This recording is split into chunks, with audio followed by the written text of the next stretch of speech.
Shares of Tesla are up 10x over the last 5 years, and other EV makers have doubled in the last 6 months. There's a lot to like about those stocks, but there's one part of the EV market with even higher potential and an insanely cheap valuations right now, a group of EV stocks that the market has forgotten. Just 2 years ago, the Global X Lithium and Battery Tech ETF, ticker LIT, was trading at $93 a share.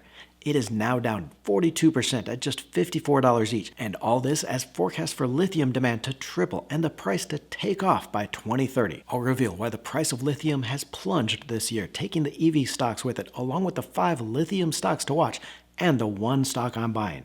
Don't forget to join the community by tapping that subscribe button so you don't miss a single episode. The price of lithium boomed along with everything else after the pandemic, with the price jumping tenfold to the end of 2022. But it's since lost more than half that value, crashing back to below $25,000 a ton. And while the price of most commodities have come down over the last year, it's still odd that lithium has fallen so much. Sales of electric vehicles are up 33% over the last year to 1 million EV cars and trucks sold. Demand for lithium is expected to climb steadily as more EV cars are produced, and we're already running out of it. Global lithium demand is expected to reach 989,000 tons just this year, above the production of 964,000 tons, with that supply deficit growing each year. By 2032, we could be short as much as 600,000 tons of lithium a year, forcing prices higher and potentially even a resource war among nations. Now, much of the drop in the price this year has been on annual destocking. China controls 55% of the world's lithium processing, but does very little mining itself.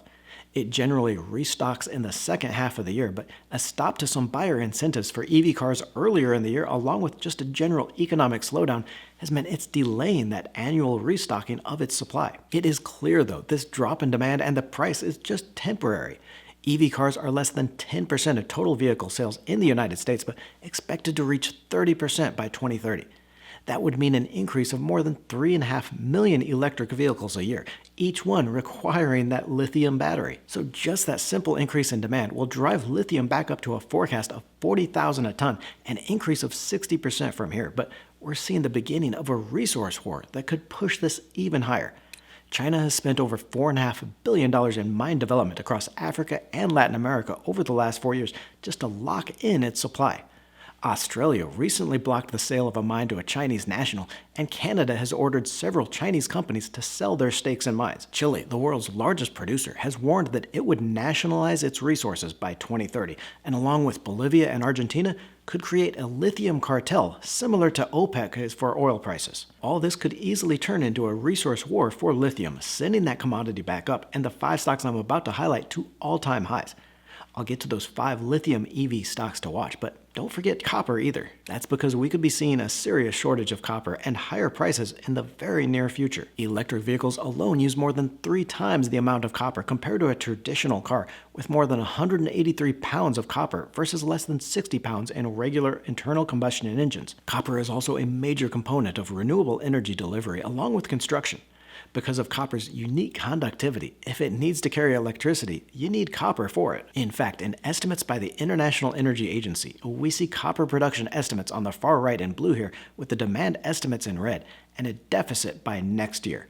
Within just 1 year, we will not be mining enough copper to fulfill that demand, and that deficit just keeps on growing. And for that deficit and what could be surging prices, I like Freeport-McMoRan, ticker FCX, a global leader in copper and gold mining with low-cost operations in South America and Indonesia. So if we do see that supply shortage on the transition to electrification, the price of copper could double by 2025, and a huge profit for those miners. Shares of FCX are basically flat since the 2021 boom in commodity prices, but now trade for a very attractive valuation and are going to benefit from that long-term demand picture. And getting into our lithium EV stocks, one option is to invest in the Global X Lithium ETF, that ticker LIT. That holds shares of 40 stocks through the lithium cycle, from mining to refining all the way to battery production and use. So that's going to give you that broad bet, and not just the lithium demand, but also into electric vehicles.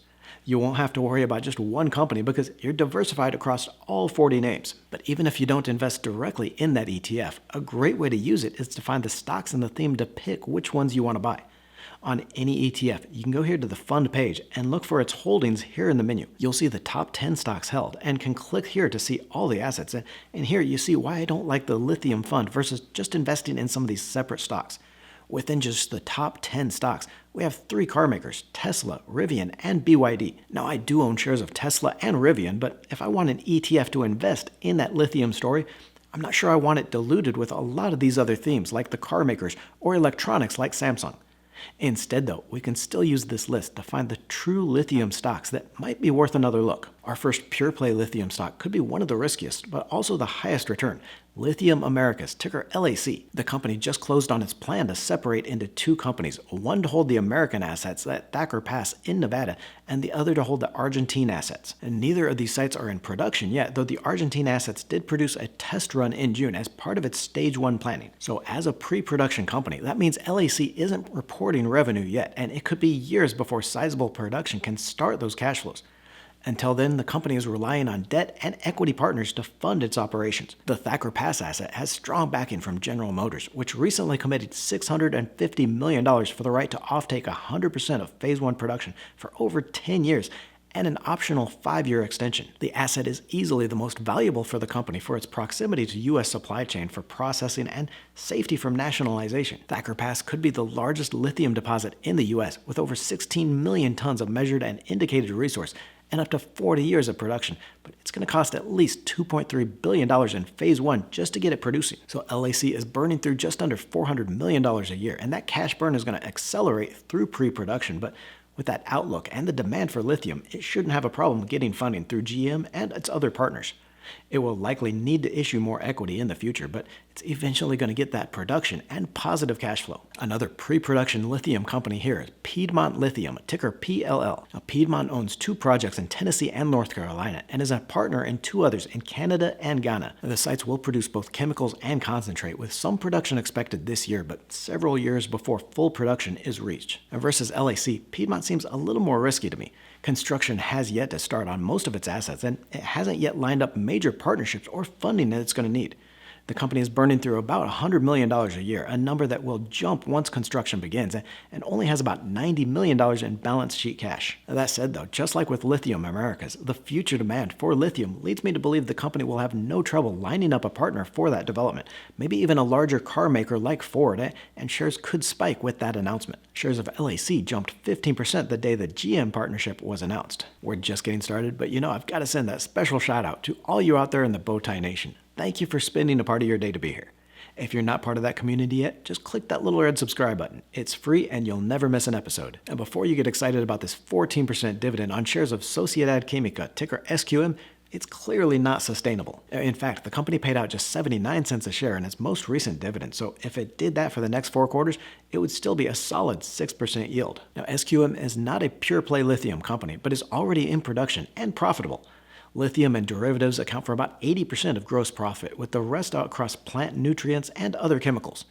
The company was able to boost lithium sales volume by 26% last quarter, though those lower prices did hit total revenue. The company sold more than 43,000 metric tons in the quarter, but at an average price of $34 per kilogram, well under the $59 per kilogram recorded last year. SQM owns production resources in Chile and Australia, with refining in China, leaving it open to more geopolitical risk than maybe you have with the Lithium Americas. That risk, though, is balanced with its assets in other chemicals, helping to keep that cash flow positive even when lithium prices plunge.